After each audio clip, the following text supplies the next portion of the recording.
Alright, get comfortable. Take a seat wherever you want. My room is your room.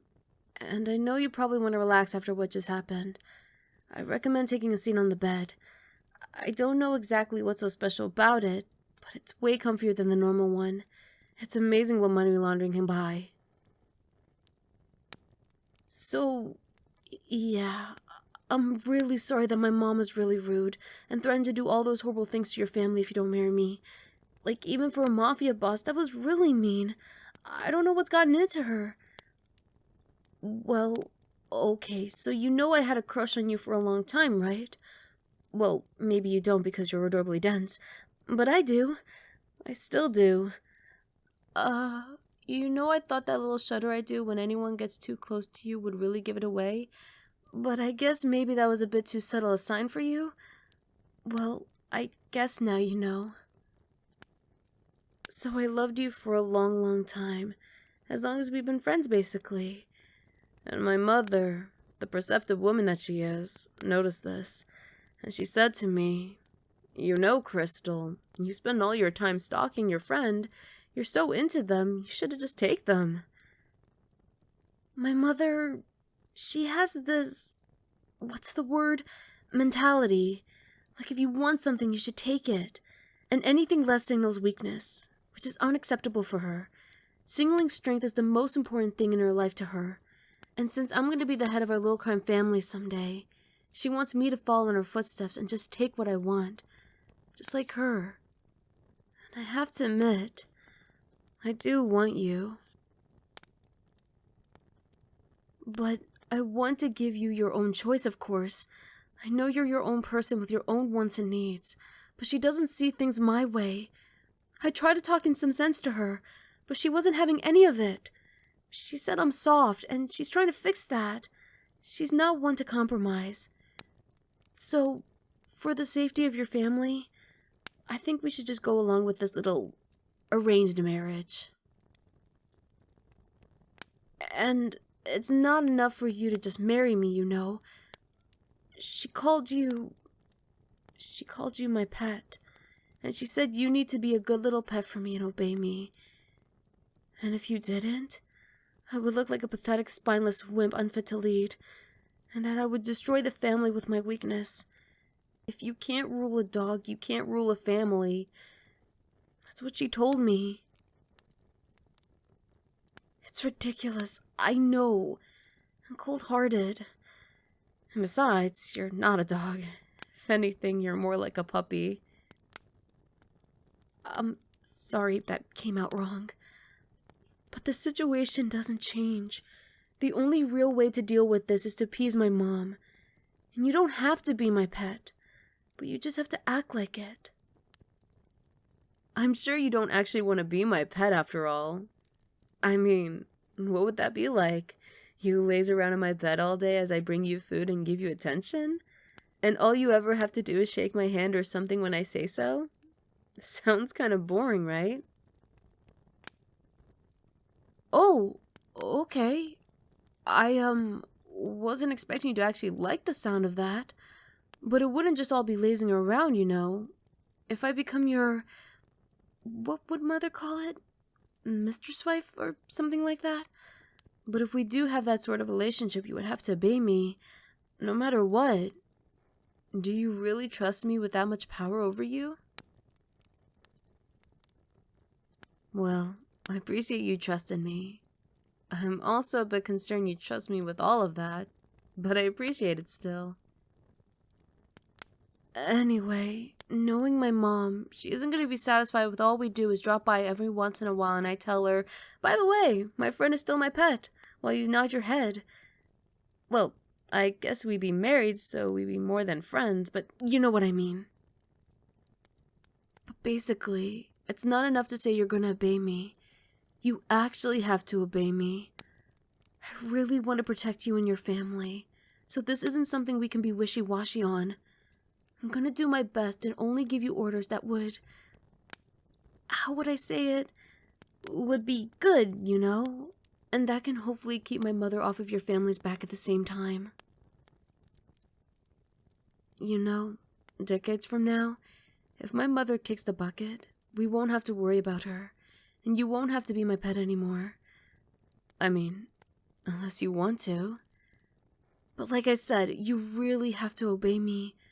Are you prepared for that? Then if you're serious about this, you don't mind if you start obeying me from now, right? Alright then. I order you to hold hands with me. And I know it sounds weird, but I'm not being selfish here. Even though that's what it looks like because you're dreamy and lovely and everything I could ever ask for is common sense that I would want to hold hands with you. But if all I do is give you orders lighter than this, then my mother's gonna call our little relationship a bluff. So, like I said, hold hands with me. Wow, you have amazing hands. Oh, sorry. Try not to be creepy. I have to be good. Mistress wife, as my mother would probably put it. Well, not the good part, because her idea of good would be me ignoring your thoughts and feelings. So, how do you feel? That's good. That's not terrible. This is a terrific start. This might actually work out better than I thought it would. You're doing great. I'm so proud of you. I was about to say good pet, but that would be kind of demeaning, wouldn't it? What do you think? Oh, that's good, because I think I really want to say it. You don't mind if I do it then, right? I mean, I know you have to obey me now, but I still want to ask. Do you mind if I call you a good pet? Then I'll say it again. You're my good pet. I feel so guilty when I say that. I feel like you're really precious and I have to respect you. But you're fine with it, and it doesn't have to be demeaning if we don't want it to be. Isn't that right, my good little pet?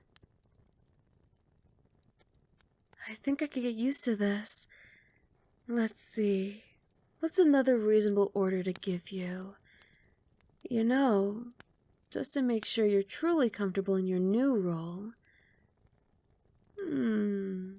Hey, do you love yourself? Because I love you, and I think it would be silly for anyone not to love you. And I guess, since it's too obvious that you should be loved, I think you should love yourself too. Well, I guess I can't really just give you an order to love yourself. It doesn't work like that. Love doesn't work like that. It's not something you can force. Not even if the mistress of the cutest pet in the world like I am. I can't change what's in your heart, but I guess I can boss you around until you admit what a good little pet you are. Here, look me in the eyes. Here is your next order. I want you to tell me who is the best pet in the world. Yes, you do. Don't tease me. It's you. You're the best pet in the world. I'm the best mistress in the world, so I would know. At least, I'm pretty sure I'm the best mistress in the world. If the others are even nearly as cruel as Mother, it's not much of a competition. But back to us. Well, more specifically you. You're the best cute little pet in the entire world. If I took you to the pet store right now, all the bunnies and kittens would be incredibly jealous of how cute you are.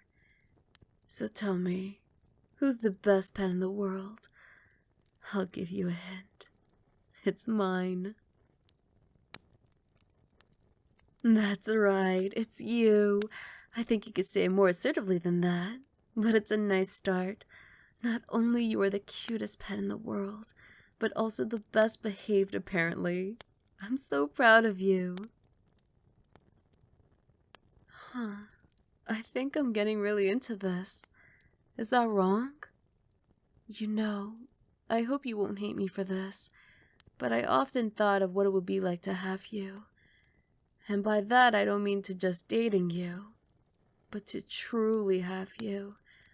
I'm not sure what I mean by having you, but I just I love you, and I want to spend time with you, and I don't want to lose you.